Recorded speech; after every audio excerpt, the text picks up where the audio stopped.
selamat datang di channel kami.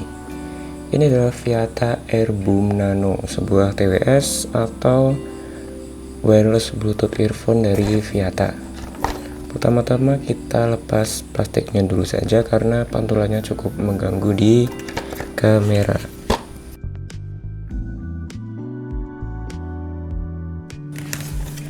Kita buka saja. Jadi ini adalah boxnya cukup ringan, lebih ringan malah ketimbang box dari AirPods Pro Clone yang pernah kami unboxing dan review sebelumnya. Untuk linknya ada di pojok sini. Jadi di keseluruhan warnanya cukup mencolok, jadi ungu ke gradasi pink.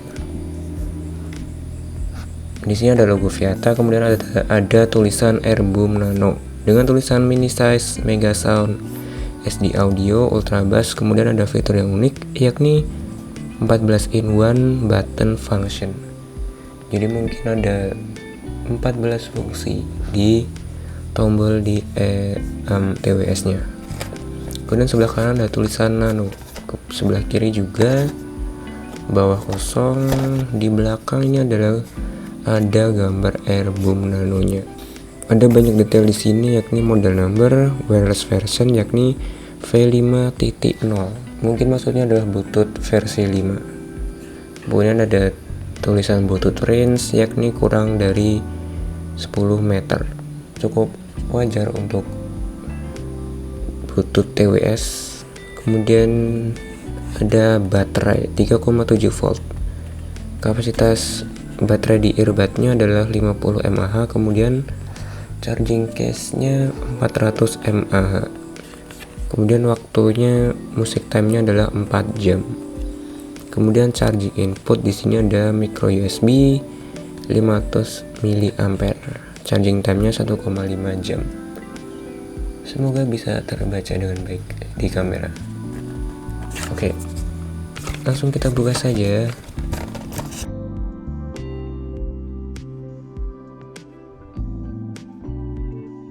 Ini dia boxnya. Ini adalah plastik hitam. Di dalamnya ada earbuds-nya. Kemudian ada harusnya ini sebelah kanan. Kemudian earbud sebelah kiri. Oh, ini yang kiri, ini yang kanan ternyata. Kemudian ada tip cadangan 2 pasang, ada kabel USB. Ada yang kelupaan, ternyata di dalam sini tadi ada buku panduan yang cukup panjang. Ada kode diagram, cara pemasangan dan sebagainya. Cukup panjang sih, mungkin harus dipelajari dulu. Oke, jadi ini dia Viata Airboom. Sudah saya masukkan, earbuds-nya sudah saya masukkan. Jadi ini boxnya, case-nya maksud saya, full plastik dengan tulisan Airboom Nano di sebelah sini. Kemudian di belakang ada tulisan Design by Viata, tapi kurang terlihat di kamera karena memang tulisannya juga hitam, case-nya juga hitam. Di sebelah sini ada, seperti yang saya sebutkan sebelumnya, ada micro USB port. Kemudian untuk mekanismenya ini menggunakan magnet, jadi suaranya cukup solid.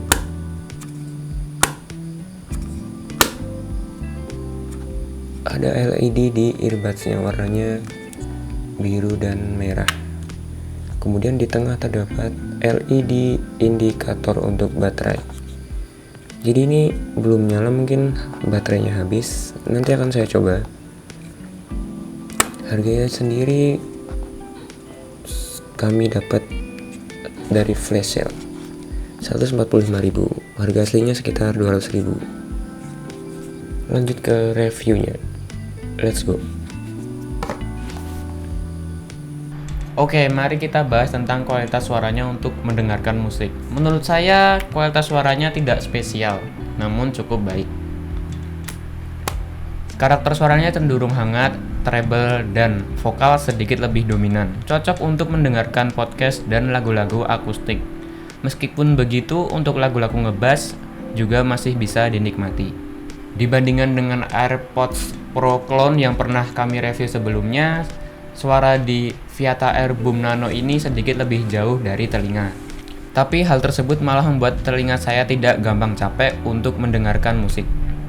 Kemudian untuk kualitas suara yang dihasilkan dari mikrofon di earphone ini, silahkan simak sampel suara yang sudah kami siapkan berikut ini. Tes 1, 2, 3. Ini adalah sampel suara dari Airboom Nano. Kualitas suara background suara seperti kipas angin di belakang saya dan juga suara tersebut. Apakah terdengar? Silahkan nilai sendiri bagaimana kualitas suaranya. Selanjutnya, untuk hal-hal yang menurut saya cukup bagus di Viata Airboom Nano ini. Yang pertama adalah desainnya. Meskipun tergolong earphone murah, namun build quality-nya tidak terlalu buruk. Memang bahan case-nya full plastik, tapi Viata masih ada effort lebih untuk menambah detail seperti tekstur di tutup case-nya, kemudian tulisan-tulisan branding di bagian atas maupun bawah case ini. Untuk earbuds-nya saya suka karena bentuknya low profile dan ukurannya kecil. Jadi saat dipakai di telinga dia tidak terlalu kelihatan menonjol. Meskipun ada lampu-lampu LED yang menurut saya terlalu berlebihan dan cenderung norak, namun saat aktif untuk mendengarkan musik lampu-lampu tersebut otomatis mati. Selain itu bobotnya ringan dan tidak mudah dilepas di telinga. Maksud saya tidak mudah terlepas. Jadi ini masih oke saat kita aktif mengerjakan berbagai aktivitas. Kemudian mari kita bahas soal kekurangan-kekurangan di Viata Airboom Nano ini. Menurut saya kekurangannya murni karena faktor harganya yang murah. Kualitas suaranya yang tidak istimewa menurut saya juga wajar karena harganya memang tergolong murah. Misalnya earphone ini masih menggunakan USB tipe micro B, belum USB-C. Kemudian tutup case-nya yang sedikit tipis sehingga terlihat lampu dari earbuds yang kelihatan saat ada di dalam case. Hal lain yang saya kurang suka dari Viata Airboom Nano ini adalah tombol di sini belum touch sensor, masih menggunakan tombol mekanik. Jadi kalau ditekan, dia akan terasa sakit di telinga. Suara kliknya juga cukup kencang. Meskipun begitu ada fitur 14-in-1 function di Airboom ini. Misalnya pencet 2 kali di kanan untuk next song, atau pencet 2 detik di kanan untuk volume up dan 2 detik di kiri volume down. Selain itu masih ada banyak fungsi-fungsi lainnya. Sebenarnya ini adalah fitur yang menarik, namun sayangnya belum touch sensor. Sekian unboxing dan review dari Airboom Nano ini. Semoga bermanfaat. Terima kasih telah menonton. Bye.